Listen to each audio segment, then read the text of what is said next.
আমরা আজকে কুরবানি নিয়ে কিছু কথা শেয়ার করবার চেষ্টা করব ইনশাআল্লাহ। কুরবানির প্রসঙ্গটা আসলেই আমাদের স্মৃতির মানসপটে আমাদের ইব্রাহিম আলাইহিস সালাম এবং ইসমাইল আলাইহিস সালামের যে কুরবানি, ওনাদের যে আত্মত্যাগ, এই দৃশ্যপটটি কিন্তু আমাদের চোখের সামনে ভেসে ওঠে। আমরা জানি যে ইব্রাহিম আলাইহিস সালাম আল্লাহ তাআলার সন্তুষ্টির জন্য স্বীয় পুত্র ইসমাইল আলাইহিস সালামকে কুরবানি করতে চেয়েছিলেন, এবং সেই প্রসঙ্গ থেকেই কিন্তু আমরা প্রতি বছর জিলহজের 10 তারিখে কুরবানি করে থাকি। এবং এই দৃশ্যটি আল্লাহ তাআলার কাছে এতই ভালো লেগেছিল, এই আত্মত্যাগের দৃশ্যকে আল্লাহ তাআলা স্মরণীয় করে রাখবার জন্য কিয়ামত পর্যন্ত সব বিশ্বাসীদের জন্য এই জিলহজের একই টাইমে, জিলহজের 10 তারিখে কুরবানি করাটাকে আল্লাহ তাআলা আমাদের উপর অবধারিত করে দিয়েছেন। এই বিষয়টি সূরাতুস সাফফাতের 105 নম্বর আয়াতে আল্লাহ তাআলা এভাবে ইরশাদ করছেন, ফালাম্মা বালাগা মাআহু সা'য়া ক্বালা ইয়া বুনাইয়া ইন্নী আরা ফিল মানামি আন্নী আযবাহুক ফানজুর মাযা তারা। অর্থাৎ ইসমাঈল আলাইহিস সালাম যখন একটু বড় হলেন, বাবার সাথে হাঁটতে পারেন, দৌড়াদৌড়ি করতে পারেন, ঠিক তখন ইব্রাহিম আলাইহিস সালাম স্বপ্নে দেখলেন যে তিনি ইসমাঈল আলাইহিস সালামকে কুরবানি করছেন, এবং স্বপ্ন দেখেই তিনি সরাসরি ছেলের সাথে কনসালটেশনে গেলেন, পরামর্শ করলেন যে বাবা, আমি তো স্বপ্নে দেখেছি যে আমি তোমাকে কুরবানি করছি, ফানজুর মাযা তারা, what do you think about it, what's your opinion about it, তোমার মতামত কি সেটা তুমি আমাকে বলো। তখন সাইয়েদনা ইসমাঈল আলাইহিস সালাম অত্যন্ত সাহসিকতার সাথে বলিষ্ঠ একটি জবাব দিয়েছিলেন, সেটাও আল্লাহ তাআলা কোরআনে সরাসরি কোট করেছেন। তিনি বলেছিলেন, ক্বালা ইয়া আবাতি ফাআল মা তু'মার সাতাজিদুনি ইনশাআল্লাহু মিনাস সাবিরিন। অর্থাৎ, হে আমার সম্মানিত পিতা, আপনি যেমনটি স্বপ্নে দেখেছেন, আল্লাহ তাআলা আপনাকে যেমন আদেশ করেছে আপনি ঠিক তেমনটিই করুন, আপনি ভয় পাবেন না, ইনশাআল্লাহ আপনি আমাকে ধৈর্যশীলদের অন্তর্ভুক্ত পাবেন। একটু কি কল্পনা করা যায় যে সাইয়েদনা ইসমাঈল আলাইহিস সালাম ছোট্ট শিশু, তিনি যখন শুনলেন যে বাবা তাকে কুরবানি করবে, জবাই করবে, তার প্রত্যুত্তরে তিনি বলেছিলেন, বাবা, আমি ভয় পাচ্ছি না, আমি আপনাকে নিয়ে চিন্তিত, আপনি ভয় পাবেন না, বরং আপনি যা আদিষ্ট হয়েছেন আপনি তাই করেন। কারণ নবীরা যখন স্বপ্নে কিছু দেখে, সেটা সাধারণ মানুষের মতো স্বপ্ন নয়, সেটা ওহী, সেটা আল্লাহর পক্ষ থেকে আদেশ। তো আপনি আমাকে ধৈর্যশীল পাবেন, আপনি ভয় পাবেন না। সাইয়েদনা ইব্রাহিম আলাইহিস সালাম ইসমাঈল আলাইহিস সালামকে কুরবানি করতে শুরু করলেন, জবাই করতে শুরু করলেন। আল্লাহ তাআলার কাছে দৃশ্যটি এত ভালো লাগলো, আল্লাহ তাআলা সাইয়েদনা জিবরাইল আলাইহিস সালামকে দিয়ে জান্নাত থেকে একটি বকরি বা মেষ পাঠিয়ে দিলেন।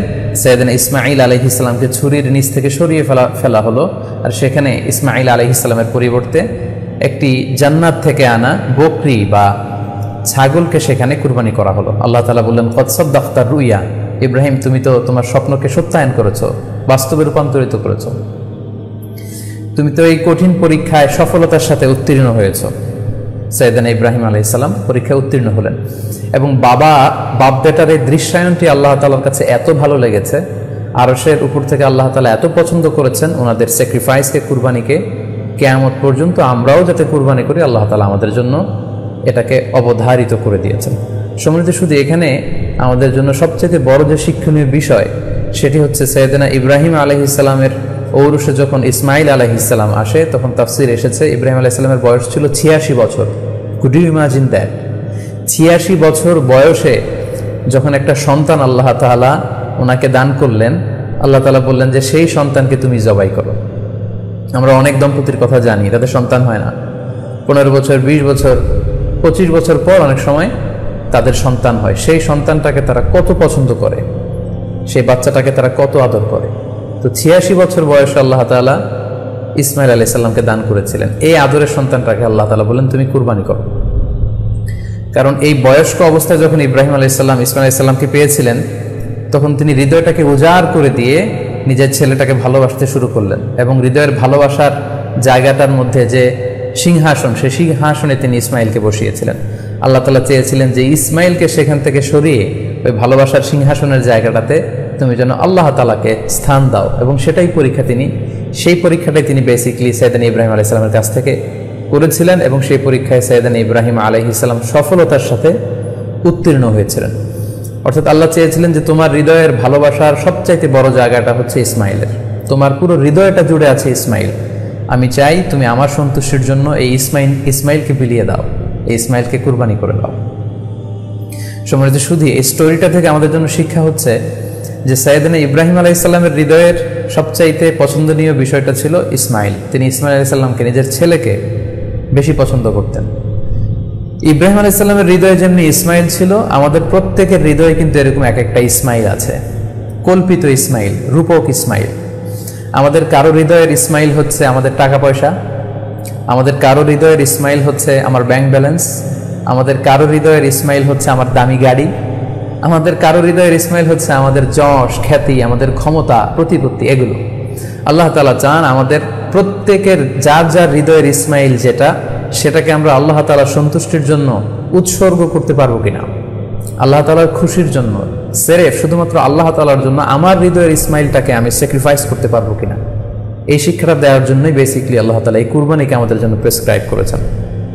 আল্লাহ তাআলা চান যে আমাদের হৃদয়ের পুরো জায়গাটা জুড়ে যেন আল্লাহ তাআলার সন্তুষ্টি, আল্লাহ তাআলার ভালোবাসা, আল্লাহকে যে আমরা ফিল করি, আল্লাহকে যে আমরা ভয় পাই, সেই জায়গাটাতে যেন আমরা আল্লাহ তাআলাকে রাখতে পারি। এটাই মূলত আল্লাহ তাআলা আমাদের কাছ থেকে চান। এবং আমাদের জীবনের সব কাজগুলোই হবে শুধুমাত্র কেবলমাত্র আল্লাহ তাআলার সন্তুষ্টির জন্য। এজন্য বিশ্বনবী সাল্লাল্লাহু আলাইহি ওয়াসাল্লামকে কিন্তু আল্লাহ রাব্বুল আলামিন শিখিয়ে দিয়েছেন যে কুল ইন্না সলাতি ওয়া নুসুকি ওয়া মাহইয়ায়া ওয়া মামাতি লিল্লাহি রাব্বিল আলামিন। হে নবী, আপনি বলুন যে আমার নামাজ, আমার কুরবানি, আমার জীবন, আমার মরণ সবটাই তো আল্লাহর জন্য। তাই আমাদের হৃদয়ে যদি আমরা আল্লাহকে স্থান দিতে পারি, আমাদের সব কিছু, সাইয়েদনা ইব্রাহিম আলাইহিস সালাম যেমনি নিজের প্রিয় পুত্র সন্তানকে কুরবানি করেছিলেন, ঠিক তেমনিভাবে আমাদের হৃদয়ের ইসমাইলটাকেও যদি আমরা আল্লাহর সন্তুষ্টির জন্য স্যাক্রিফাইস করতে পারি, কুরবানি করতে পারি, তাহলেই কিন্তু এই কুরবানির শিক্ষাটা আমাদের জন্য বাস্তবায়িত হবে বা সফল হবে।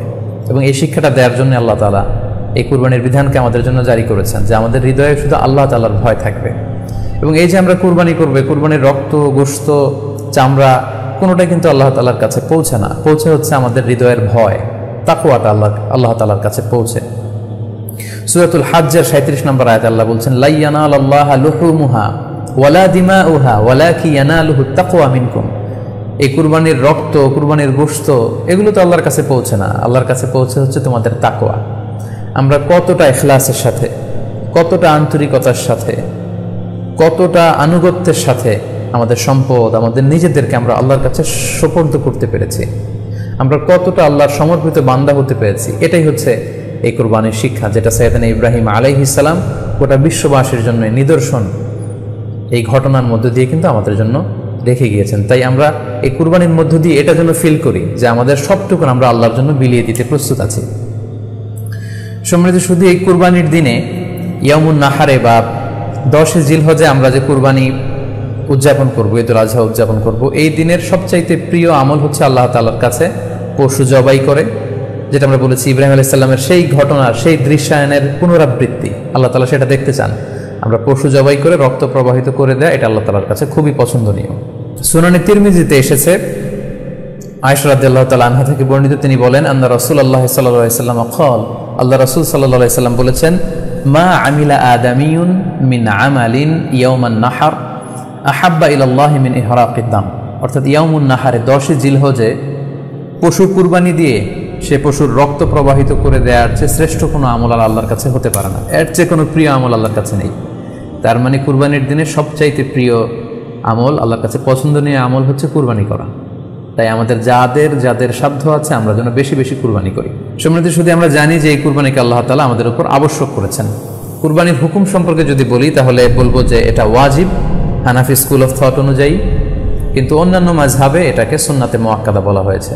মেজরিটি স্কলাররা, জুমহুরুল ফুকাহা, ইমাম শাফিঈ, আহমদ এবং ইমাম মালিকদের মতে, তাদের মতে এটা হচ্ছে সুন্নাতে মুআক্কাদা। কিন্তু হানাফি মাযহাবে এই কুরবানি করা হচ্ছে ওয়াজিব।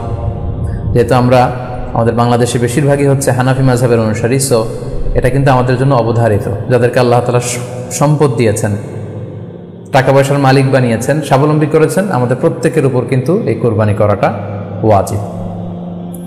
যেহেতু কুরবানি একেবারে আমাদের সন্নিকটে, সো এই কুরবানি নিয়ে আমাদের মধ্যে অনেক ধরনের প্রশ্ন রয়েছে। খুব বেশি যে প্রশ্নটি করা হয়েছে সেটি হচ্ছে জানতে চাওয়া হয়েছে 7 ভাগে কুরবানি করা যাবে কিনা। এই ধরনের প্রশ্ন কিন্তু আমরা আগে শুনতাম না। রিসেন্টলি কিছু কিছু স্কলারদের আলোচনা বা এতে করে লোকজন হয়তো বিভ্রান্তিতে ভোগেন কিংবা একটা ধোঁয়াশা তৈরি হয়, ফলে এই প্রশ্নটি করা হচ্ছে। আমরা আবহমান কাল থেকে আমাদের প্রিয় মাতৃভূমি বাংলাদেশে হয়তো ছাগল কুরবানি দিয়েছি অথবা গরু কুরবানি দিয়েছি সর্বোচ্চ 7 ভাগে। সো এটা আমাদের সবার কাছে জানা ছিল, এ নিয়ে আগে সংশয় ছিল না। ইদানিংকালে অনেকের মধ্যে এই বিষয়ে সংশয় জেগেছে। কেউ কেউ বলে থাকেন যে ভাগে যদি কুরবানি দেওয়া হয় 7 জনে মিলে, গরুতে বা মহিষে বা উটে, এই ভাগে কুরবানি হবে না, এটা অনেকে বলে থাকেন। এই কথাটি আসলে ঠিক নয়। আপনি যদি ভাগে কুরবানি দিতে চান এটি জায়েজ আছে, এবং একটি উটে বা মহিষে বা গরুতে আপনি সর্বোচ্চ 7টি ভাগে কুরবানি দিতে পারবেন ইনশাআল্লাহ। এ ব্যাপারে সহিহ মুসলিমের একটি হাদিসকে আমরা এখানে উল্লেখ করতে চাই।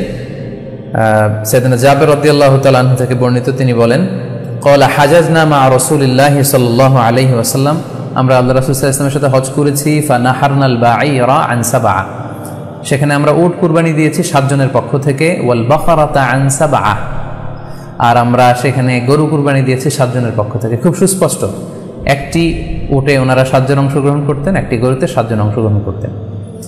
তো এই হাদিসের আলোকে অনেকে বলে থাকেন যে এটি হজের সময়, সফরের সময়, কিন্তু মুকিম অবস্থায় 7 ভাগে দেয়া যায় না। আসলে এই কথাটিও ঠিক নয়, কারণ সুনানে আবু দাউদের আরেকটি হাদিসে এসেছে যেখানে আল্লাহ রাসূল সাল্লাল্লাহু আলাইহি ওয়াসাল্লাম সুস্পষ্ট বলেছেন, সেখানে হজ বা কোনো সফরের উল্লেখ নেই। সেটা হচ্ছে জেনারেল স্টেটমেন্ট, অর্থাৎ আল বাকারাতু আন সাবআ, গরুতে সর্বোচ্চ 7 অংশ দিয়ে কুরবানি দেয়া যায়। ওয়াল জাযুরু আন সাবআ, আর উটের ক্ষেত্রেও সর্বোচ্চ 7 অংশ দিয়ে কুরবানি দেয়া যায়। তো এই হাদিস, দ্বিতীয় যে হাদিসটি উল্লেখ করলাম, এটা হচ্ছে জেনারেল স্টেটমেন্ট। সেখানে সফর মুকিম কোনো কথা বলা হয়নি। ইন জেনারেলি বলা হয়েছে যে উটে 7 ভাগ দেয়া যায়, গরুতে 7 ভাগ দেয়া যায়। সো আমরা যারা ভাগে কুরবানি দিচ্ছি 7 জন মিলে একটি গরু, আপনারা নিঃসন্দেহে সানন্দ চিত্তে নিশ্চিন্তে কুরবানি দিতে পারেন। সহিহ হাদিসের আলোকে এটি সাব্যস্ত, এতে কোনো সমস্যা নেই ইনশাল্লাহ। তবে ভাগে কুরবানিতে কিংবা যৌথ কুরবানিতে কয়েকটি বিষয় আমাদেরকে খেয়াল রাখতে হবে। নাম্বার 1 হচ্ছে নিয়ত। আপনাদের ইন্টেনশনটা ক্লিয়ার হতে হবে। প্রত্যেকেরই যাতে একই ইন্টেনশন থাকে, সবারই যাতে ইন্টেনশন থাকে যে শুধুমাত্র আল্লাহ তাআলার সন্তুষ্টির জন্য আমরা এই কুরবানি দিচ্ছি। এখানে কয়েকজনের যদি ইন্টেনশন থাকে যে আল্লাহর সন্তুষ্ট, অন্যজনের যদি নিয়তে ঝামেলা থাকে, তাহলে কিন্তু কুরবানিটা প্রশ্নবিদ্ধ হয়ে যাচ্ছে। কারণ ইন্নামাল আমালু বিন্নিয়াত, ইয়ানি ইন্নামা সাওয়াবুল আমালি বিন্নিয়াত, সমস্ত কাজের প্রতিদান দেয়া হবে আপনার ইন্টেনশন বা নিয়তের উপর ভিত্তি করে। সো এজন্য যারা খুব বেশি মুখলেস, খুব বেশি মুত্তাকি, তারা অনেক সময় যৌথ কুরবানি দিতে চান না। তাদের সামর্থ্য না থাকলে ছোট একটা ছাগল দিয়ে তারা একাকি কুরবানি দিতে চান। এটা safe, he want to be in the safer side. কারণ যৌথ কুরবানি দিতে দিতে যে কার মনে কি চিন্তা, কার মনে কি নিয়ত, আমরা কিন্তু কিছু জানি না। সো যদি যৌথ কুরবানি দেন, কুরবানির আগে সবাইকে এটা কনসার্ন করে দেয়, রিমাইন্ডার দেয়া যে ভাই আমাদের কুরবানিটা হবে শুধুমাত্র কেবলমাত্র আল্লাহ তাআলা সন্তুষ্টির জন্য, অন্য কোনো নিয়ত যেন না থাকে, তাহলে কিন্তু আমাদের কুরবানি বরবাদ হয়ে যাবে। এটা হচ্ছে প্রথম কনসার্ন। 2 নম্বর কনসার্ন হচ্ছে হালাল উপার্জন দিয়ে কুরবানি হতে হবে। যৌথ কুরবানিতে কেউ কেউ যদি এমন থাকে যাদের উপার্জন হালাল না, সেই কুরবানি কিন্তু আল্লাহ তাআলার দরবারে কবুল হবে না। সো এটা খুব গুরুত্বপূর্ণ একটা বিষয়। আরেকটা হচ্ছে লৌকিকতা। লৌকিকতা যদি থাকে তাহলেও কুরবানি কবুল হবে না। যৌথ কুরবানিতে কারো যদি এটা থাকে যে আমার গরুটা সবচেয়ে বড়, আমাদের গরুটা এলাকার সবচেয়ে বড় গরু, এবং সবাইকে বলে বেড়াচ্ছে যে এইবারের গরুটা সবচেয়ে বড় হয়েছে, আমার চেয়ে বড় গরু কেউ দিতে পারে না এই এলাকায়। তো এই জাতীয় যদি লৌকিকতা প্রবণতা কারোর মধ্যে থাকে, তাহলেও কিন্তু তার কুরবানি কবুল হবে না। সো যৌথ কুরবানি যদি আপনারা দিতে চান, এই বিষয়গুলো আমাদেরকে খেয়াল রাখতে হবে। আরও একটি প্রশ্ন খুব বেশি আমাদের কাছে জানতে চাওয়া হয়েছে, সেটা হচ্ছে কুরবানির সাথে আকিকা দেয়া যাবে কিনা। খুব বেশি আলোচনা হচ্ছে এই প্রসঙ্গটা যে কুরবানির সাথে আকিকা দিয়ে দেয়া যাবে কিনা। এক্ষেত্রে আমরা উত্তরে বলবো যে কুরবানি এবং আকিকা আপনাদের খেয়াল রাখতে হবে যে ভিন্ন দুটি ইবাদত। প্রথম কথা হচ্ছে ইবাদত ভিন্ন দুটি ইবাদত। কারণ কুরবানি এটা বছরের একটা নির্ধারিত সময়, জিলহজের 10 তারিখে, এবং তারপরে আরো 2 দিন বা 3 দিন, এই সময়গুলোতে আপনি কুরবানি করতে পারবেন। তাহলে এটা হজের মৌসুমে জিলহজ মাসে করতে হয় কুরবানি। কিন্তু আকিকা কিন্তু এরকম না। আকিকাটা যে কোনো মাসে হতে পারে। আকিকাটা হচ্ছে নবজাতক সন্তানের ভূমিষ্ঠ হওয়ার পরে শুকরিয়া স্বরূপ আল্লাহর কাছে যে কুরবানিটা করতে হয়, সেটাকে আমরা বলি আকিকা। হাদিসে এসেছে আকিকা। তো সেটা হচ্ছে সন্তান কখন ভূমিষ্ঠ হলো সেটার উপর নির্ভর করে। কারো সন্তান রমাদানে হতে পারে, কারো সন্তান জিলহজ মাসেও হতে পারে, শাওয়ালে হতে পারে, রজাবে হতে পারে। আকিকা হচ্ছে বাচ্চা যেদিন জন্মগ্রহণ করবে, সন্তান ভূমিষ্ঠ হওয়ার 7 দিন পরে। তাহলে ভিন্ন দুইটা ইবাদত, দুই সময়ের ইবাদত। নাম্বার 2, আকিকার ক্ষেত্রে আল্লাহ রাসূল সাল্লাল্লাহু আলাইহি ওয়াসাল্লাম বলেছে আনিল গুলামি শাতান ওয়া আনিল জারিয়াতি শাত, অর্থাৎ ছেলে হলে 2টি ছাগল দিয়ে আকিকা করো, এবং যদি মেয়ে হয় তাহলে 1টি ছাগল দিয়ে আকিকা করো। তো সেক্ষেত্রে কুরবানিতে কিন্তু এরকম বিধান নেই। কুরবানিতে কিন্তু একটি ছাগল দিয়ে আপনি কুরবানি করলে কুরবানি হয়ে যাচ্ছে, সেখানে 2টি ছাগল দেওয়া লাগবে এমন কোনো কথা নেই। তো এভাবে আমরা বুঝতে পারতেছি, খুবই স্পষ্টত কমন সেন্স খাটালেও আমরা বুঝতে পারতেছি, এবং আল্লাহ রাসূল সাল্লাল্লাহু আলাইহি ওয়াসাল্লামের ভাষ্যগুলো অনুসারে আমরা বুঝতে পারছি দুইটা 2 ধরনের ইবাদত। যদিও এই 2 ইবাদতে কিছুটা মিল আছে, কিন্তু দুইটা 2 সময়ের ইবাদত, দুইটা আলাদা, দুটি উপলক্ষ, দুইটার আলাদা নির্ধারিত সময় রয়েছে। যেমন আকিকার ক্ষেত্রে সুন্নাহ হচ্ছে বাচ্চা যেদিন জন্মগ্রহণ করবে তার 7ম দিন শেষে 7 দিন পরে আপনি আকিকা করবেন। আল্লাহ রাসূল সাল্লাল্লাহু আলাইহি ওয়াসাল্লাম বলেছেন, কুল্লু গুলামিন মুরতাহানুন বিআকিকাতিহি তুযবাহু আনহু ইয়াওমা সাবিহি। প্রত্যেক সন্তানের আকিকা দিতে হয় তার 7ম দিনে, ওয়া ইউহলাকু ওয়া ইউসাম্মা, এবং 7ম দিনে মাথার চুল ফেলে দিতে হয়, তার সুন্দর একটি নাম রাখতে হয়। তাহলে আকিকার বিধান হচ্ছে সম্মানিত শুধু সন্তান জন্মগ্রহণ করার 7 দিন পরে। আমরা বুঝতে পারলাম আল্লাহ রাসূল সাল্লাল্লাহু আলাইহি ওয়াসাল্লামের ভাষ্য অনুযায়ী, কথা অনুযায়ী, কওল অনুযায়ী। এবার যদি আমরা আল্লাহ রাসূল সাল্লাল্লাহু আলাইহি ওয়াসাল্লামের আমল দেখি, ওনার ব্যক্তিগত আমল কি ছিল, সেক্ষেত্রে আমরা সহিহ ইবনে হিব্বানের একটি হাদিস উল্লেখ করব, যেটিকে ইবনে হাজার আল আসকালানি উনি ওনার ফাথুল বারিতে সহিহ হিসেবে উল্লেখ করেছেন। আয়েশা রাদিয়াল্লাহু তাআলা আনহার বর্ণনা, তিনি বলেন যে আক্কা রাসূলুল্লাহ সাল্লাল্লাহু আলাইহি ওয়াসাল্লাম আনিল হাসানি ওয়াল হুসাইনি ইয়াউমা সাবিঈ ওয়া সাম্মাহুমা। আল্লাহ রাসূল সাল্লাল্লাহু আলাইহি ওয়াসাল্লাম নিজে ওনার দৌহিত্র অর্থাৎ ওনার নাতি হাসান এবং হুসাইনের আকিকা নিজে করেছেন 7ম দিনে, এবং 7ম দিনে তাদের নাম রেখেছেন। একজনের নাম রেখেছেন হাসান, আরেকজনের নাম হুসাইন। অর্থাৎ হাসান রাদিয়াল্লাহু আগে জন্মগ্রহণ করেছিলেন, ওনার চেয়ে ছোট ছিল হোসেন, উনি পরে জন্মগ্রহণ করেছেন। তো ওনাদের জন্মের পরে 7 দিন পরে আল্লাহ রাসূল সাল্লাল্লাহু আলাইহি ওয়াসাল্লাম ওনাদের আকিকা দিয়েছিলেন, এবং 7ম দিনে উনি আকিকাও দিয়েছেন এবং তাদের নামও রেখেছেন। তাহলে আল্লাহ রাসূল সাল্লাল্লাহু আলাইহি ওয়াসাল্লামের কওলে হাদিস, ওনার ভাষ্য মতে আমরা জানলাম উনি বলেছেন 7ম দিনে আকিকা দিতে হয়, এবং ওনার ব্যক্তিগত আমল থেকে আমরা জানতে পারলাম যে উনি ওনার 2 নাতির আকিকা দিয়েছেন 7ম দিনে এবং নাম রেখেছেন। তাহলে এ থেকে আমরা সুস্পষ্ট বুঝতে পারি যে আকিকা দিতে হয় সন্তান জন্মগ্রহণ করার 7 দিন পর, 7ম দিনে। যদিও তবারানিতে আরেকটি হাদিস এসেছে যেখানে বলা হয়েছে যে আকিকা 7ম দিনেও দেয়া যায়, 14তম দিনে দেয়া যায়, 21তম দিনে দেয়া যায়। যদি 7ম দিনে কেউ দিতে না পারে কোনো কারণে, তাহলে 14তম দিন, না পারলে 21তম দিন। তাহলে সুস্পষ্টভাবে উল্লেখ আছে যে আকিকার সময়সীমা 7ম দিনের কথা আমাদেরকে বলা হয়েছে। তো সেক্ষেত্রে আপনার সন্তান জন্মগ্রহণ করলে আপনি শুকরিয়া স্বরূপ কুরবানি করবেন, আত্মীয় স্বজনকে খাওয়াবেন, আকিকার গোশত নিজেরাও খাবেন। তো এটা যদি আপনি কুরবানির জন্য রেখে দেন, তাহলে তো সন্তান দুনিয়াতে আসার এই আনন্দটা থাকে না। একজন যখন সন্তান পায়, সে কেমন যেন আকাশের চাঁদ হাতে পায়। তো তখন তার 7 দিনের মধ্যে যে আনন্দটা থাকে, ওই দিন তার নাম রাখা হবে, আত্মীয় স্বজনরা আসবে, বাচ্চাকে দেখবে, দোয়া করবে, তখন আকিকা করে গোশত নিজে খাবেন, আত্মীয়দের খাওয়াবেন, পাড়া প্রতিবেশীদেরকে দিবেন। এটা হচ্ছে সন্তান ভূমিষ্ঠ হওয়ার উপলক্ষকে কেন্দ্র করে এই আকিকা। সো এটাকে কুরবানির সাথে মিক্স আপ করার কোনোই প্রয়োজন নেই, এবং এক্ষেত্রে সুস্পষ্ট গাইডলাইন হচ্ছে যে 7ম দিনে আকিকাটা দিতে হয়। সো আমরা যেন 7ম দিনে আকিকাটা দেই। তবে হ্যাঁ, এখন প্রশ্ন হচ্ছে 7ম দিনে কেউ দিতে পারেননি, 14তম দিনেও দিতে পারেননি, 21তম দিনেও দিতে পারেননি, হাতে টাকা ছিল না, সামহাও কোনো কারণে মিস করেছেন, তখন আপনি যখন সুযোগ হয় তখন করে দেন।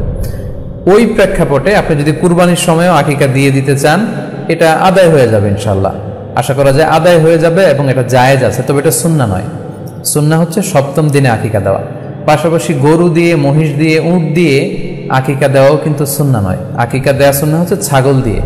সুন্নাহসম্মত হচ্ছে আকিকা 7ম দিনে দেয়া এবং ছাগল দিয়ে দেয়া। ছেলের ক্ষেত্রে 2টি ছাগল, মেয়ের ক্ষেত্রে 1টি ছাগল। আশা করি কুরবানির সাথে আকিকার প্রসঙ্গটি আপনাদের কাছে ক্লিয়ার হয়েছে। সম্মানিত শুধু এবার আমরা শুনবো আরও একটি মোস্ট আস্কড কোশ্চেন, কুরবানি না দিয়ে কুরবানির টাকা দান করে দিলে ওই সওয়াব পাওয়া যাবে কিনা। এই প্রশ্নগুলো কিন্তু আমরা আগে শুনতাম না। রিসেন্ট সময়ে, গত কয়েক বছর আগে আমরা খেয়াল করেছি যে তারকা জগতের কিছু লোক বা নাটক সিনেমা জগতের কিছু লোক এরকম ঘোষণা দিয়েছে যে আমরা টাকা বন্যার্থ লোকদেরকে দিয়ে দিলাম, আমরা কুরবানি দেব না। তো ওনাদেরকে আল্লাহ এত টাকা দিয়েছেন, ওনারা বন্যার্থ লোকদেরকেও সহায়তা করতে পারেন, আবার কুরবানিও করতে পারেন। সো একটা দিয়ে আরেকটা হবে না। আপনি যদি টাকা দান করে দেন, এটা সাদাকার সওয়াব হবে, কিন্তু কুরবানির সওয়াব কিন্তু আপনি পাবেন না। আল্লাহ রাসূল সাল্লাল্লাহু আলাইহি ওয়াসাল্লাম বলেছেন, কুরবানি করলে যেই প্রাণীটার কুরবানি করা হলো, ওই প্রাণী তার শিং নিয়ে, তার গায়ের পশম নিয়ে, পায়ের খুরগুলো নিয়ে কিয়ামতের ময়দানে দাঁড়াবে। সো এই সওয়াব থেকে কিন্তু আপনি বঞ্চিত হয়ে গেলেন। তাই এ ব্যাপারে সুস্পষ্ট কথা হচ্ছে, আপনি যদি কুরবানির টাকা দান করে দেন, দানের সওয়াব হবে, কিন্তু কুরবানির সওয়াব হবে না, এবং কুরবানির এই ওয়াজিব বিধানটিও কিন্তু আদায় হবে না। আপনার উদ্দেশ্য ভালো, কিন্তু আপনার পদ্ধতিতে সমস্যা। আপনার উদ্দেশ্য হচ্ছে যে বন্যা দুর্গত মানুষ সাতক্ষীরাতে বা আশেপাশের জেলাগুলোতে বন্যায় মানুষ না খেয়ে মারা যাচ্ছে, আমি টাকাগুলো দান করে দেই, তাহলে বেশি তারা উপকৃত হবে। আমি বলবো যে আপনার যদি সামর্থ্য থাকে সেক্ষেত্রে আপনি বন্যার্থ লোকদেরকে দানও করেন, পাশাপাশি কুরবানিও করেন, দুই জিনিস। অথবা আপনি যদি শুধু কুরবানি করতে চান সেটাও আপনি করতে পারেন, আপনি কুরবানি করবেন, এতে করে কিন্তু আপনি যে দান করতে চান আপনার এই পারপাসটাও কিন্তু সার্ভ হবে। কিন্তু কুরবানির টাকা দান করে দিলে কখনো কুরবানি আদায় হবে না। আপনি যদি কুরবানি করেন এক্ষেত্রেও কিন্তু দরিদ্র জনগোষ্ঠীর বিশাল স্বার্থ এখানে আছে, কারণ বছরের একটা দীর্ঘ সময় ধরে এই সুবিধাবঞ্চিত মানুষগুলো কিন্তু আমিষের অভাবে তারা ভোগে, পুষ্টিহীনতায় ভোগে। তারা এমনও অনেক ফ্যামিলি আছে বছরে শুধু এই কুরবানির সময় এই মৌসুমটাতে তারা কিছু গোশত খেতে পারে। সো তাদের মধ্যে আপনি কুরবানি করে এই গোশত বিতরণ করতে পারেন। সো এই কোভিড-19 পিরিয়ডে আমাদের উচিত বেশি বেশি কুরবানি করা, কুরবানি করে এই অভুক্ত মানুষদের ঘরে ঘরে কুরবানির গোশত পৌঁছে দেয়া। তাহলে আপনি কুরবানির মাধ্যমে কিন্তু এই গোশত বিতরণ করে তাদের সহায়তা করতে পারলেন। পাশাপাশি যারা খামারি আছে, আপনি কুরবানি করলে এই তাই খামারিদের এই ব্যবসা প্রসেসেও কিন্তু আপনি অংশগ্রহণ করলেন। আপনি তাদের ব্যবসাতে, আল্লাহ তাআলা সুদকে হারাম করেছেন, ব্যবসাকে হালাল করেছেন, তাহলে ব্যবসার মতো একটা চমৎকার কাজেও আপনি সহায়তা করলেন কুরবানির মধ্য দিয়ে। আরও একটা গুরুত্বপূর্ণ বিষয় হচ্ছে, আমাদের গ্রাম বাংলায় কিন্তু আমাদের অনেক গরিব লোকজন আছে বা মা বোনেরা আছে যারা সারা বছর ব্যাপী ছাগল পালে এই আশায় যে কুরবানির সময় ছাগলটাকে বিক্রি করবে, অথবা গরু পালে। গ্রামগঞ্জে অনেক পরিবার আছে যে বছর শেষে কুরবানির সময় আসলে তারা এটা ভালো দামে বিক্রি করবে এবং সেই টাকা দিয়ে সারা বছর চলবে। সো আপনি যদি কুরবানি করেন তাহলে ওই প্রান্তিক জনগোষ্ঠীকেও কিন্তু সহায়তা করা হলো। পাশাপাশি কুরবানির এই সময়গুলোতে হাজার হাজার কসাইদের একটা জীবিকার ব্যবস্থা হয়। তারা গরু জবাই করে, চামড়া খুলে, গোশত কাটে। তো এই কুরবানির দিনগুলোতে কিন্তু হাজার হাজার কসাইদের হালাল জীবিকার একটা ব্যবস্থা হয়। কসাইরা কিন্তু কোটিপতি হয় না। সো আপনি এই কুরবানির প্রসেসটাকে যদি আরও বেশি প্রমোট করেন তাহলে এই কসাইদেরও কিন্তু একটা রিজিকের ব্যবস্থা হচ্ছে। আরও ইন্টারেস্টিংলি, কুরবানির যে চামড়া, পশুর যে চামড়া, এই চামড়াগুলো কিন্তু ইয়াতিমের হক, গরিবদের হক। সো আপনি কুরবানির চামড়া বিক্রি যদি করে দেন, চামড়া চাইলে আপনি ব্যবহার করতে পারেন, অথবা বিক্রি করলে এটা কিন্তু ইয়াতিমখানাতে, মাদ্রাসাগুলোতে, অভাবী মানুষদেরকে এই দামটা কিন্তু দিয়ে দিতে হয়। ফলে কুরবানির এই চামড়া থেকে কিন্তু মাদ্রাসাগুলো বা ইয়াতিম ছাত্রছাত্রীরা উপকৃত হচ্ছে। তাহলে এখানে অনেক বিষয় জড়িত। যদিও বর্তমান সময়ে চামড়া শিল্প ধ্বংস করার একটা বিশাল পায়তারা চলছে, চামড়ার দাম পড়ে যাচ্ছে। তো আমরা যদি কুরবানি না দিই আমাদের চামড়া শিল্প হুমকির মুখে পড়বে। এবং এই যে হাজার হাজার মাদ্রাসা এবং এতিমখানা আছে যাদের একটা বড় ইনকামের বা আয়ের উৎস হচ্ছে কুরবানির সময় এই চামড়ার টাকা। সো মানে with all this discussion it seems that through sacrifice you can contribute মোর।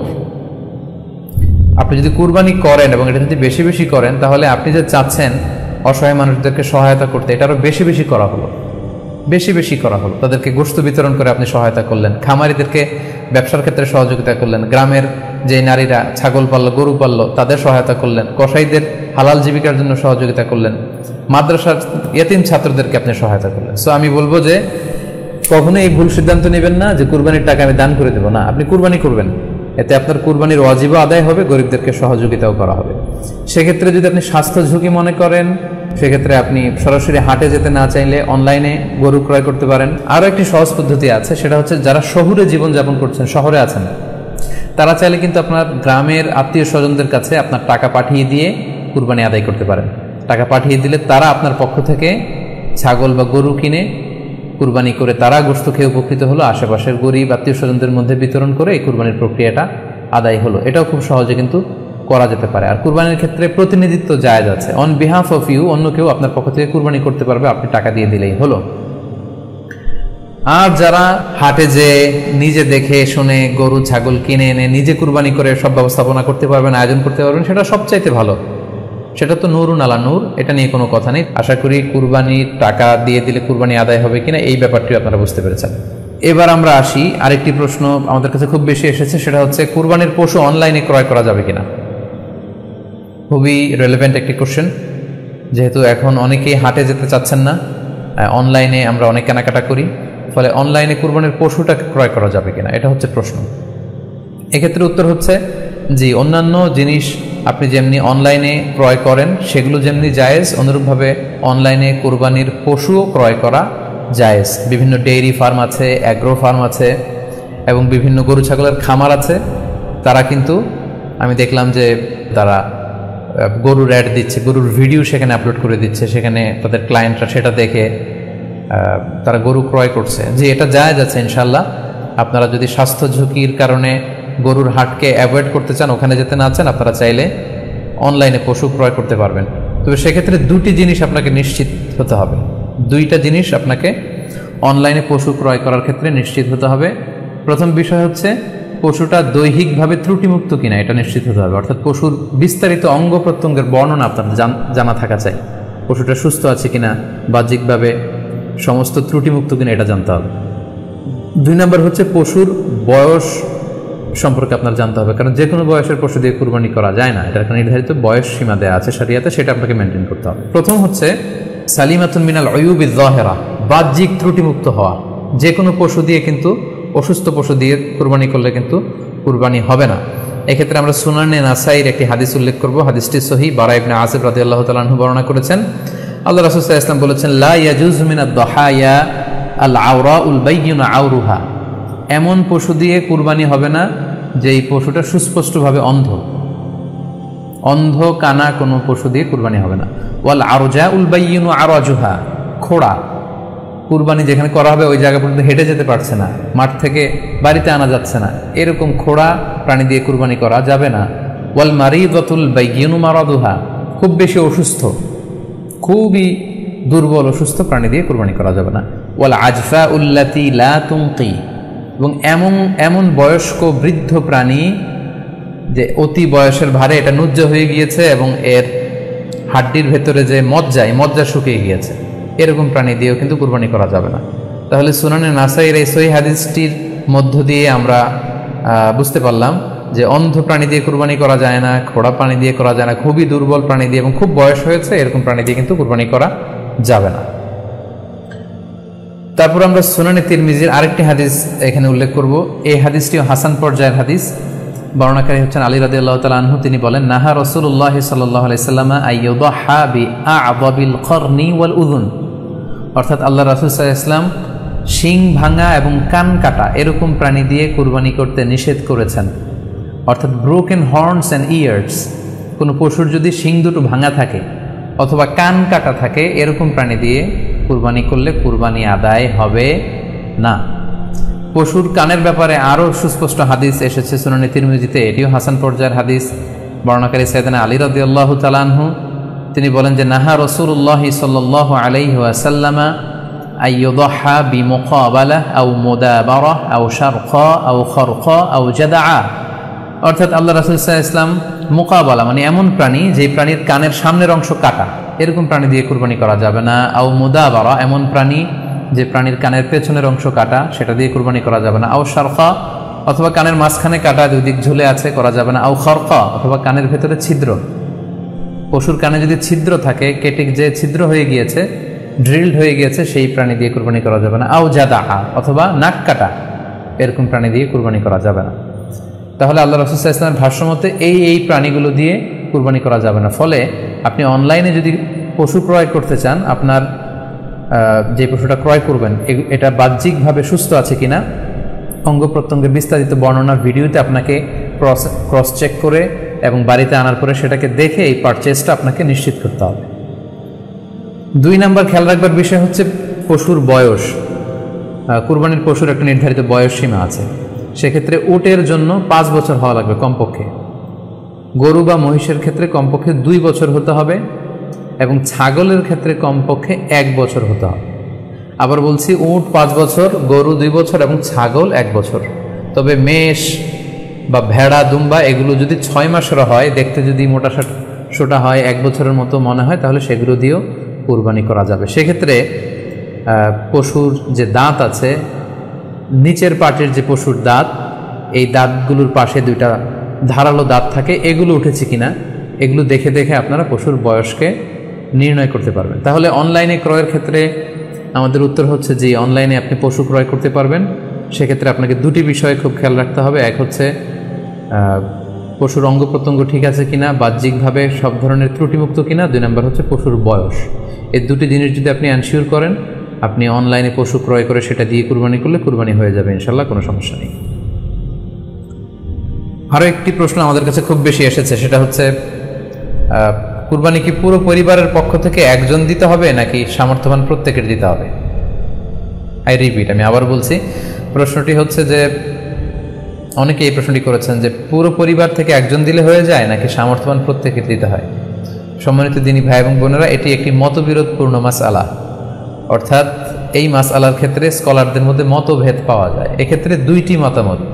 একদল স্কলার বলেছেন যে এটা পরিবারের পক্ষ থেকে একজন দিলে আদায় হয়ে যাবে, অপর মতামত হচ্ছে যে না, সামর্থ্যবান প্রত্যেকেরই দিতে হবে। আমরা দুইটি মতামত নিয়ে আলোচনা করি। প্রথম মত হচ্ছে যে এক পরিবারের পক্ষ থেকে একজনই যথেষ্ট। এই মতামতটিও দলিলের দিক থেকে বেশ শক্তিশালী। সেক্ষেত্রে আমরা মেহনাফ ইবনে সুলাইম রাদিয়াল্লাহু তাআলা আনহুর বর্ণিত একটি হাদিস সুনানে আবু দাউদে এসেছে, হাদিসটি হাসান পর্যায়ের হাদিস। তিনি বলছেন, ওয়া নাহনু উকুফুন মা রাসূলিল্লাহ বিআরাফাতিন, আমরা রাসূল সাল্লাল্লাহু আলাইহি ওয়াসাল্লামের সাথে 9 জিলহজ আরাফার ময়দানে ছিলাম। ক্বালা, তখন আল্লাহ রাসূল সাল্লাল্লাহু আলাইহি ওয়াসাল্লাম আমাদেরকে বলেছেন, ইয়া আইয়ুহান নাস, হে মানব সকল, ইন্না আলা কুল্লি আহলি বাইতিন ফি কুল্লি আমিন উদহিয়া, অর্থাৎ প্রত্যেকটি, আল্লাহ রাসূল সাল্লাল্লাহু আলাইহি ওয়াসাল্লাম বলেছেন, প্রত্যেকটি ফ্যামিলির জন্য প্রতি বছর একটি কুরবানি ওয়াজিব হয়। আমি আবার বলছি, প্রত্যেক ফ্যামিলির জন্য প্রতি বছর কুরবানি দিতে হয় কয়টি? একটি। তাহলে কুরবানি পরিবারের পক্ষ থেকে একটি দিলেই আদায় হয়ে যাবে। সুনানি তিরমিজির আরও একটি হাদিস আমরা এখানে উল্লেখ করতে পারি। এই হাদিসটিও সহিহ। সাইয়েদনা আতা ইবনে ইয়াসার রাদিয়াল্লাহু তাআলা আনহু, উনি আবু আইয়ুব আল আনসারী রাদিয়াল্লাহু তাআলা আনহুকে জিজ্ঞেস করেছিলেন যে কাইফা কানাতিল উদহিয়া ফি আহদি রাসূলিল্লাহ, হে আল্লাহর নবীর সাহাবী, আল্লাহ রাসূল সাল্লাল্লাহু আলাইহি ওয়াসাল্লামের জামানাতে কুরবানি কেমন হতো, কিভাবে তারা কুরবানি দিতেন? তো আবু আইয়ুব আল আনসারী রাদিয়াল্লাহু তাআলা আনহু বলেছেন, কানা রাজুলু ইউদাহি বিশাতি আনহু ওয়া আন আহলিহি, আল্লাহ রাসূল সাল্লাল্লাহু আলাইহি ওয়াসাল্লামের সময়কালে লোকজন একটি ছাগল কুরবানি দিত তার পক্ষ থেকে এবং তার ফ্যামিলির পক্ষ থেকে। আনহু ওয়া আন আহলিহি, তার নিজের পক্ষ থেকে এবং ফ্যামিলির পক্ষ থেকে। অর্থাৎ এই হাদিসগুলোর আলোকে বোঝা যায় যে পুরো পরিবারের পক্ষ থেকে একজন কুরবানি দিয়ে দিলেই আদায় হয়ে যাবে। স্বামীও চাকরি করেন, স্ত্রীও চাকরি করেন, স্বামীরও টাকা আছে, স্ত্রীর টাকা আছে, দুইজনের আলাদা করে দিতে হবে না। স্বামী যদি একটা ছাগল কুরবানি দিয়ে দেয় তাহলে স্ত্রীর পক্ষ থেকে, পুরো ফ্যামিলির পক্ষ থেকে কুরবানি আদায় হয়ে যাবে। এই হাদিসগুলোর আলোকে বোঝা গেল। দ্বিতীয় আরেকটি মত আছে, সেই মতটি হচ্ছে প্রত্যেক সামর্থ্যবানের উপর ওয়াজিব। এটি ইমাম আবু হানিফার মত এবং আমাদের বাংলাদেশে এটিরই প্রচলন হয়ে এসেছে। আমরা এই মতামতটিকেই বেশি আমরা শুনে থাকি সব জায়গায়, যে যারাই সামর্থ্যবান প্রত্যেকের আলাদাভাবে দিতে হয়। স্বামী সামর্থ্যবান হলে স্বামীর দিতে হবে, স্ত্রী সামর্থ্যবান হলে স্ত্রীকে দিতে হবে, ছেলেরা হলে ছেলের দিতে হবে। এটা প্রত্যেকের আলাদাভাবে ইন্ডিভিজুয়ালি দিতে হয়। এবং সেক্ষেত্রে ওনারা দলিল দিচ্ছেন সুনান ইবনু মাজার একটি হাদিস, হাদিসটি সহিহ, যেখানে আল্লাহ রাসূল সাল্লাল্লাহু আলাইহি ওয়াসাল্লাম বলেছেন, মান কানা লাহু সাআহ, যার সামর্থ্য আছে কিন্তু ওয়ালাম ইউদাহি, সামর্থ্য থাকার পরেও সে কুরবানি দেয় না, ফালা ইয়াকরাবান্না মুসাল্লানা, সেজন্য ঈদুল আজহার দিন আমার ঈদগাহে না আসে নামাজ পড়তে। আল্লাহ রাসূল সাল্লাল্লাহু আলাইহি ওয়াসাল্লাম হুঁশিয়ারি বাণী ঘোষণা করেছেন, ধমক দিয়েছেন যে সামর্থ্য থাকার পরেও যে কুরবানি দেয় না সেজন্য আমার ঈদগাহে না আসে। এই হাদিসের আলোকে ওনারা বলেছেন মান কানা লাহু সাআহ, যার সামর্থ্য আছে। ওনারা বলছেন যে এটা ইন জেনারেল, ব্যাপক, যারই সামর্থ্য আছে তাকেই দিতে হবে। সো এখানে বাস্তবতা হচ্ছে দুই পক্ষেরই খুব ভ্যালিড দলিল আছে। আর কোনো মাসালার ক্ষেত্রে যখন মতবিরোধ থাকে, দুই পক্ষেরই দলিল থাকে, সেক্ষেত্রে বাড়াবাড়ি করাটা অনুচিত। বরং এটা হচ্ছে ইসলামের সৌন্দর্য, এখানে প্রশস্ততা রয়েছে। সো যারা মনে করে যে ফ্যামিলির পক্ষ থেকে একজন কুরবানি দিলেই আদায় হয়ে যাবে, তাদেরও দলিল আছে, তাদেরকে সেটা করতে দেওয়া উচিত। তবে আমরা এটাকেই সাজেস্ট করি যে প্রত্যেক সামর্থ্যবানের উপর কুরবানি দেওয়া উচিত। এতে করে যিনি কুরবানি দিবেন উনি সওয়াব পেয়ে উপকৃত হলেন, আবার উনি কুরবানি দেওয়ার কারণে গোশত বিতরণ করলেন, ফলে গরিবরা উপকৃত হলো। সো সামর্থ্যবান প্রত্যেকেরই উচিত বেশি বেশি কুরবানি দেয়া। আশা করি এই মাসালাটাও আপনারা বুঝতে পেরেছেন। এ পর্যায়ে আমরা অল্প কয়েকটি রিমাইন্ডার আপনাদের সাথে শেয়ার করে আজকের আলোচনাটুকু আমরা এখানেই জবনিকা টানবো, এখানেই আমরা আলোচনাটি শেষ করবো ইনশাআল্লাহ। প্রথম যে রিমাইন্ডারটি আপনাদের সাথে আমি শেয়ার করতে চাই সেটি হচ্ছে, সম্মানিত সুধী, আমরা অনেকেই বাজার থেকে পশু আনার সময় বা কুরবানি করার সময় পশুর সাথে অনেক বেশি অমানবিক আচরণ করি। এতে করে কিন্তু আপনার কুরবানিটা, পুরো কুরবানির প্রক্রিয়াটাই প্রশ্নবিদ্ধ হয়ে যেতে পারে। তাই আজকের লাইভের মধ্য দিয়ে যারাই আপনারা যুক্ত হয়েছেন, আমি সবাইকে বলছি আমরা যাতে পশুর সাথে মানবিক আচরণ করি।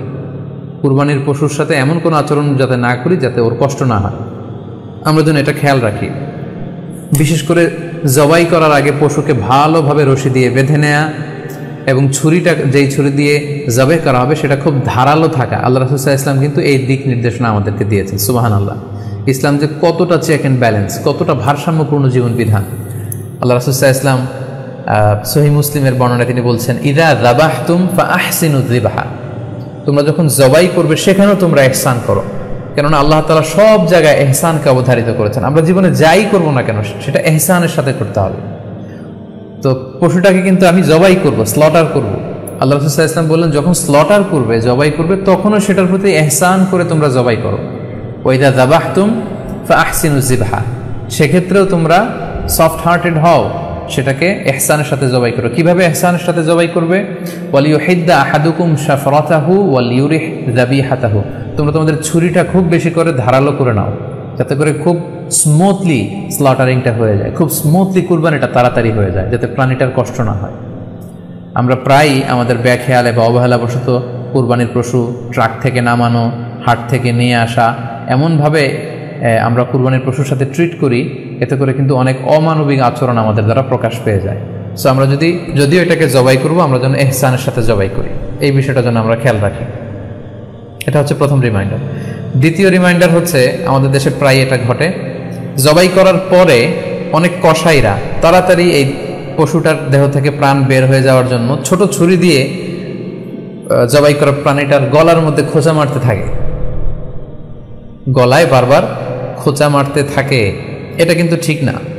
স্পাইনাল কর্ডে যদি আপনি জবাই করার পরে বারবার খোঁচা মারেন, তাহলে কিন্তু এই প্রাণীটার অপমৃত্যু হতে পারে, অর্থাৎ এটা স্বাভাবিক কোনো মৃত্যু নয়। স্বাভাবিক মৃত্যু হচ্ছে জবাই করে দেয়া, এবং ইসলাম এটাকে আমাদের জন্য বৈধ করেছেন। আমরা জানি যে পাশ্চাত্যে গরুর মাথায় বুলেট মারা হয়, অথবা ইলেকট্রিক্যাল শক দিয়ে ওটাকে হত্যা করা হয়, অথবা ভারী কোনো লোহার হাতুড়ি দিয়ে গরুর মাথায় আঘাত করে সেটাকে মারা হয়। কিন্তু ইসলাম এগুলোকে নিষেধ করেছে। ইসলামের বিধান হচ্ছে স্লটারিং করা, আপনি জবাই করে দিবেন। সেক্ষেত্রে আমার মনে হয় 10 থেকে 15 মিনিট যদি আমরা একটু ওয়েট করি, গরুর দেহ থেকে সবগুলো রক্ত কিন্তু বের হয়ে যাবে, ফলে এটার গোশতটা উপাদেয় হবে আমাদের জন্য। কিন্তু আমরা যদি তাড়াহুড়ো করে, বিশেষ করে অনেক কসাই ভাইরা রুহটা যাতে তাড়াতাড়ি বের হয়ে যায়, প্রাণটা যাতে তাড়াতাড়ি বের হয়ে যায়, জবাইয়ের পরে আবার ছোট ছুরি দিয়ে স্পাইনাল কর্ডে খোঁচা মারতে থাকে, এটা কিন্তু ঠিক না। এতে করে যেটা হয়, এটা স্বাভাবিক মৃত্যু হয় না, বরং অপমৃত্যু হয়ে থাকে।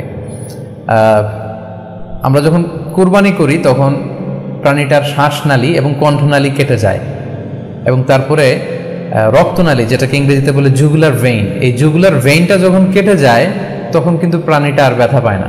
গবেষণায় দেখা গিয়েছে যে যদি আমরা দেখি যে প্রাণীটা খুব ছটফট করে, লাফালাফি করে, কিন্তু আসলে সে ব্যথা পায় না। জুগুলার ভেইন যখন কেটে ফেলে তখন ব্রেইন তাকে স্পাইনাল কর্ডের মাধ্যমে হার্টে সিগন্যাল দেয় আরও বেশি পাম্প করার জন্য, আরও বেশি রক্ত পাঠানোর জন্য। ফলে দেহের সবগুলো রক্ত গলার ওই কাটা জায়গা দিয়ে কিন্তু বের হয়ে যায়। কিন্তু ওই মুহূর্তে আপনি যখন ছোট ছুরি নিয়ে এটার স্পাইনাল কর্ডে খোঁচাখুচি করতে শুরু করেন, তখন কিন্তু এটার অপমৃত্যু ঘটে, এটা স্ট্রোক হতে পারে, এটা হার্ট অ্যাটাক করে মারা যেতে পারে। তাহলে সেটা কিন্তু স্বাভাবিকভাবে জবাইয়ের মধ্য দিয়ে মৃত্যুবরণ করলো না, বরং হার্ট অ্যাটাক করে বা স্ট্রোক করে সেটা মারা গেল। তখন কিন্তু আপনার কুরবানিটা প্রশ্নবিদ্ধ হয়ে যেতে পারে। তো এই জন্য আমি সকলের কাছে অনুরোধ করব, আপনারা তাড়াহুড়ো না করে 10 থেকে 15 মিনিট একটু ওয়েট করেন জবাইয়ের পরে, এটাকে স্বাভাবিকভাবে, ন্যাচুরালি, প্রাকৃতিকভাবে এটা রুহটা বের হতে দিন। তা না হলে আমাদের কুরবানি কিন্তু প্রশ্নবিদ্ধ হয়ে যেতে পারে। 3 নম্বর রিমাইন্ডার হচ্ছে, আমাদের বাংলাদেশের অনেক জেলায় আমরা হিন্দু মুসলমান একসাথে থাকি। আমার কাছে নিউজ এসেছে যে অনেক জায়গায় অনেকে হিন্দুদের মন্দিরের সামনে কুরবানির গরু জবাই করে। এটা ঠিক না, কারণ আমরা জানি যে ওরা এই গরুর পূজা করে থাকে। সো আমরা এমন কিছু করব না যেটা ওদেরকে খুব বেশি কষ্ট দিবে। সো অনেকে শুনেছি যে উস্কানিমূলকভাবে তারা একটু দেখিয়ে দিতে চায় বা তাদের উপর প্রতিশোধ নিতে চায়, এরকম করে অনেক সময় হিন্দুদের বিভিন্ন গ্রামে মন্দিরের সামনে এই কুরবানির ব্যবস্থাপনা করা হয়। আমি বলবো যে আমরা এটা যাতে না করি। আমরা হিন্দুদের যে উপাসনালয় আছে, আমাদের হিন্দু ভাইদের উপাসনালয়গুলোকে স্কিপ করে এমন জায়গায় কুরবানি করব যাতে করে তাদের এই দৃশ্য দেখা না লাগে, এবং তাদের ইবাদতগাহের সামনেও যাতে আমাদের এরকম পরিস্থিতি তৈরি করতে না হয়। আমরা যাতে সাম্প্রদায়িক সম্প্রীতি আমাদের ইবাদতের মধ্য দিয়ে বজায় রাখতে পারি, এবং কোনো ধরনের উস্কানিমূলক কর্মকাণ্ডে যেন আমরা কখনোই যুক্ত না হই। 4 নাম্বার এবং সবচাইতে গুরুত্বপূর্ণ পয়েন্ট হচ্ছে, জি খেয়াল করে শুনুন, আপনাকে বলছি, 4 নম্বর পয়েন্ট হচ্ছে যে জবাইয়ের স্থান এবং বর্জ্য কুরবানির পরে এটাকে নিজ দায়িত্বে পরিচ্ছন্ন করুন। আই রিপিট, আমি আবার বলছি, যেখানে আপনি কুরবানি করলেন সেটাকে এবং এই যে বর্জ্য ময়লা এটা নিজ দায়িত্বে আপনি ক্লিন করুন। সিটি কর্পোরেশনের ভাইয়েরা সরকারি তত্ত্বাবধানে সারা বাংলাদেশের এই সব বর্জ্য আসলে পরিষ্কার করা সম্ভব না। জরিপে এসেছে যে 50 লক্ষ গরু জবাই করা হয় প্রত্যেকটা কুরবানির ঈদে। তো সেক্ষেত্রে আমাদেরকে দায়িত্বশীল হতে হবে। কুল্লুকুম রাঈন ওয়া কুল্লুকুম মাসউলুন আন রাইয়াতিহি। আল্লাহ রাসূল সাল্লাল্লাহু আলাইহি ওয়াসাল্লাম বলেছেন, তোমরা প্রত্যেকে দায়িত্বশীল আর তোমাদের প্রত্যেকের দায়িত্বের ব্যাপারে কিয়ামতের ময়দানে আল্লাহ তাআলা কিন্তু তোমাদেরকে জিজ্ঞেস করবে। তাই আমরা যেন নিজ দায়িত্বে এই কুরবানির করার স্থান এবং বর্জ্য যেন পরিষ্কার করি। ব্লিচিং পাউডার দিয়ে বেশি করে পানি মেরে আমরা যেন পরিষ্কার পরিচ্ছন্ন রাখি, কারণ আত-তুহুরু শাতরুল ঈমান, পরিষ্কার পরিচ্ছন্নতা এটা হচ্ছে ঈমানের অঙ্গ। এই বিষয়টা জানে আমরা খুব গুরুত্বের সাথে নেই এবং নিজ নিজ কুরবানি আমরা যেখানে দিলাম সেই জায়গাটা যেন আমরা পরিষ্কার করি। বিশেষ করে বিভিন্ন সংস্থা যারা অনেক অনেক কুরবানি করবেন, ভলান্টিয়ারলি বিভিন্ন কুরবানি করে কুরবানির গোশত বিতরণ করবেন, আপনারা এরকম ভলান্টিয়ারলি ক্লিনলিনেস ক্যাম্পেইন করতে হবে, যাতে কোনো ধরনের রক্ত, ময়লা, বর্জ্য, আবর্জনা না থাকে। এই ব্যাপারটাকে যেন আমরা খেয়াল রাখি। সর্বশেষ হচ্ছে, অনেকে জিজ্ঞেস করেন যে ফ্রিজে রাখা যাবে কিনা। জি, কুরবানির গোশত ফ্রিজে রাখা যাবে। ইবনে আব্বাস রাদিয়াল্লাহু তাআলা আনহুর মত অনুযায়ী 3 ভাগ করা উত্তম, তবে এটা আবশ্যক নয়। আপনি 1 ভাগ নিজে খাবেন, 1 ভাগ আত্মীয় স্বজন প্রতিবেশীদের দিবেন, আরেক ভাগ গরিব দুঃখীদের মাঝে বন্টন করে দিবেন, এটা উত্তম, কিন্তু এটা আবশ্যক নয়। পুরো গোশত যদি আপনার লেগে যায় আপনি ভোগ করতে পারেন, আর যদি আপনার কাছে অতিরিক্ত গোশত থাকে এটা আপনি আত্মীয়দের দান করুন, গরিব আত্মীয়দের আপনি উপহার দিন, গরিব মিসকিনদের, সুবিধা বঞ্চিত মানুষদেরকে আপনি এগুলো দান করুন। কারণ সূরাতুল হাজ্জের 28 নম্বর আয়াতে আল্লাহ তাআলা বলেছেন, ফাকুলু মিনহা ওয়া আত'ইমুল বাঈসাল ফাকির। তোমরা কুরবানির এই গোশত নিজেরাও খাও এবং অভাবী লোকদেরকে দাও। এবং সহিহ বুখারীতে আল্লাহ রাসূল সাল্লাল্লাহু আলাইহি ওয়াসাল্লামের একটি বর্ণনা, আল্লাহ রাসূল সাল্লাল্লাহু আলাইহি ওয়াসাল্লাম বলেছেন, কুলু ওয়া আত'ইমু ওয়াদাখিরু, অর্থাৎ কুরবানির গোশত তোমরা খাও, ওয়া আত'ইমু মানে অন্যদের খাওয়াও, ওয়াদাখিরু এবং তোমরা এটাকে প্রিজার্ভ করে রাখো বা জমা করেও রাখতে পারো। অর্থাৎ আপনি চাইলে ফ্রিজে রাখতে পারবেন, আপনি পরবর্তীতে খেতে চাচ্ছেন আপনি রাখতে পারবেন ইনশাআল্লাহ।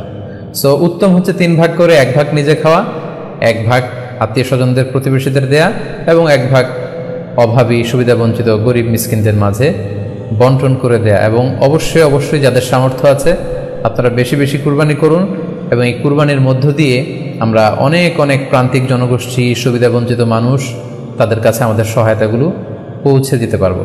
সম্মানিত সুধী, আপনাদের সবাইকে আবারও শুকরিয়া জানাই, আপনাদের সবাইকে আবারও আন্তরিক শুভেচ্ছা এবং অভিনন্দন। আমরা কামনা করি যে আল্লাহ তাআলার কাছে আমরা ফরিয়াদ করি জিলহজ মাসের প্রথম 10 দিনের যে বারাকা, রাহমা, আমরা যেন নফল ইবাদত করে করে বেশি বেশি তাকবীর, তাহলিল দিয়ে এই দিনগুলো যেন মুখরিত রাখতে পারি, বেশি বেশি নফল ইবাদত করতে পারি, নফল রোজা রাখতে পারি। বিশেষ করে অবশ্যই আরাফার দিনের রোজা যাতে আমরা মিস না করি। গোটা মুসলিম উম্মার জন্য আমরা দোয়া করি যে এই ঈদুল আজহার উৎসব যাতে আমরা ভাব গাম্ভীর্যের সাথে ইবাদতের মধ্য দিয়ে, আনন্দ উৎসবের মধ্য দিয়ে পালন করতে পারি। আপনাদের সবার জন্য আমি দোয়া করছি, আমি নিজেও আপনাদের সবার কাছে দোয়া চাই। আল্লাহ তাআলা আপনাদের সবাইকে ভালো রাখুক, সুস্থ রাখুক, ঈমানের সাথে রাখুক। আপনারা শেয়ার করবেন বলে আশা করছি। সুবহানাকাল্লাহুম্মা বিহামদিকা আশহাদু আল্লা ইলাহা ইল্লা আনতা আস্তাগফিরুকা ওয়া আতুবু ইলাইক। ওয়াসসালামু আলাইকুম।